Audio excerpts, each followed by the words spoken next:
Hi friends, welcome to our channel. இன்னைக்கு நல்ல சுலபமாவும் டேஸ்டியா செய்யக்கூடிய மசாலா சுண்டல் எப்படி பண்ணலாம்னு பார்க்கலாம். இந்த நவராத்திரி தினத்துல நீங்க செய்யக்கூடிய சுண்டல் வகையில இந்த ஒரு சுண்டலையும் நீங்க ட்ரை பண்ணி பாருங்க. நல்ல டேஸ்டாவும் சூப்பராவும் இருக்கும். இப்போ இதுக்கு 1 கப் அளவுக்கு கருப்பு சுண்டல் எடுத்துர்க்கேன். சின்ன சுண்டலை ஒரு 8 மணி நேரம் ஊற வச்சு எடுத்துக்கோங்க. முத நாள் நைட் ஊற வச்சிட்டீங்கன்னா மறுநாள் ரெடி பண்ணிக்கலாம். இப்போ சுண்டல் வேக வைக்கிறதுக்கு குக்கர்ல 1 கப் அளவுக்கு தண்ணி சேர்த்துக்கோங்க. சேர்த்ததுக்கு அப்புறமா நம்ம ஊற வச்ச சுண்டலை சேர்த்திருக்கேன். சுண்டல் சேர்த்ததுக்கு அப்புறமா கொஞ்சமா உப்பு சேர்த்துக்கலாம். உப்பு சேர்த்துட்டு நல்லா மிக்ஸ் பண்ணிட்டு இத மூடி போட்டு 3 ல இருந்து 4 விசில் வர வரைக்கும் வேக வச்சு எடுத்துக்கற போறோம். இந்த சுண்டலுக்கு அதிகமா தண்ணி சேர்க்க வேணாம். 1 கப் அளவுக்கு மட்டும் தண்ணி சேர்த்தா போதும். இப்போ வெயிட் போட்டு ஒரு 3 ல இருந்து 4 விசில் நல்லா வேகட்டும். சுண்டல் வந்து ரொம்ப குழைவாவும் வெந்திர கூடாது. ஓரளவுக்கு மீடியமா வேக வச்சிட்டீங்கன்னா சாப்பிறதுக்கு நல்லா இருக்கும். இப்போ பாத்தீங்கன்னா சூப்பரா வெந்திருச்சு. நம்ம கையில வந்து நசிக்கி பார்த்தோம்னா நல்லா நசுங்கணும். அந்த அளவுக்கு வேக வச்சு எடுத்துக்கோங்க. இப்போ இந்த சுண்டலை மட்டும் தனியா எடுத்து வச்சிடலாம். தண்ணியை வந்து நீங்க வேஸ்ட் பண்ண வேணாம். இது கூட கொஞ்சம் பெப்பர் சேர்த்துட்டு நீங்க குடிச்சிட்டா நல்ல புரோட்டீன் சத்து கூட நல்ல டேஸ்டாவும் இருக்கும்.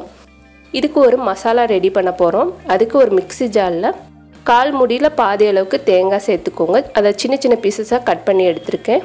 தேங்காய் கொஞ்சம் அதிகமா சேர்த்துட்டாலும் டேஸ்ட் நல்லா இருக்கும். இது கூட ஒரு சின்ன துண்டு அளவுக்கு இஞ்சி எடுத்துர்க்கேன்.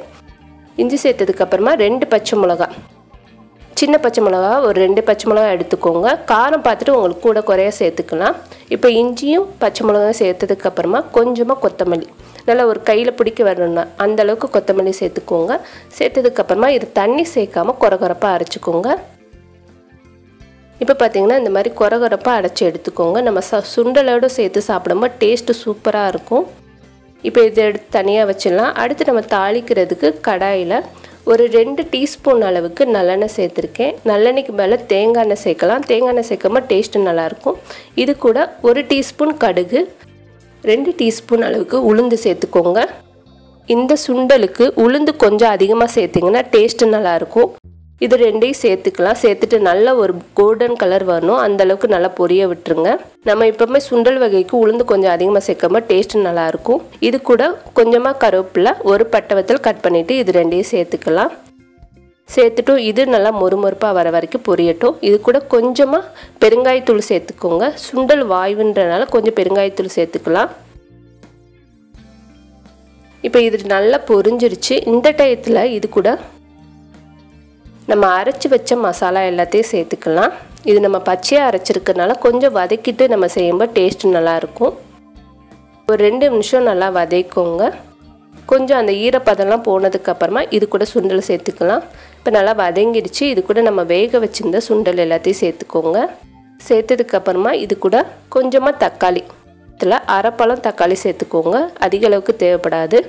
இப்போ இது ரெண்டையும் நல்லா மிக்ஸ் பண்ணதுக்கு அப்புறமா இது கூட கொஞ்சமாக உப்பு சேர்த்துக்கலாம். நம்ம ஏற்கனவே வேக வைக்கும்போது உப்பு சேர்த்துருந்தோம். அதனால் இன்னும் கொஞ்சம் மட்டும் உப்பு சேர்த்துக்கோங்க. உப்பு சேர்த்ததுக்கு அப்புறமா இதில் ஒரு பெரிய வெங்காயம் நல்லா பொடிசாக கட் பண்ணிவிட்டு சேர்த்துக்கோங்க. சுண்டலுக்கு எப்பவுமே வெங்காயம் கொஞ்சம் அதிகமாக சேர்க்கும்போது டேஸ்ட் நல்லாயிருக்கும். அதனால் உங்களுக்கு தேவையான அளவுக்கு வெங்காயம் அதிகமாக கூட சேர்த்துக்கலாம். இப்போ நல்லா மிக்ஸ் பண்ணியாச்சு. இது கூட ஒரு அரை லெமன், சின்ன பழத்தில் அரை லெமன் சேர்த்துக்கோங்க. நம்ம ஏற்கனவே தக்காளி வேற சேர்த்துருக்கோம். அதனால் அதிகமாக தேவைப்படாது.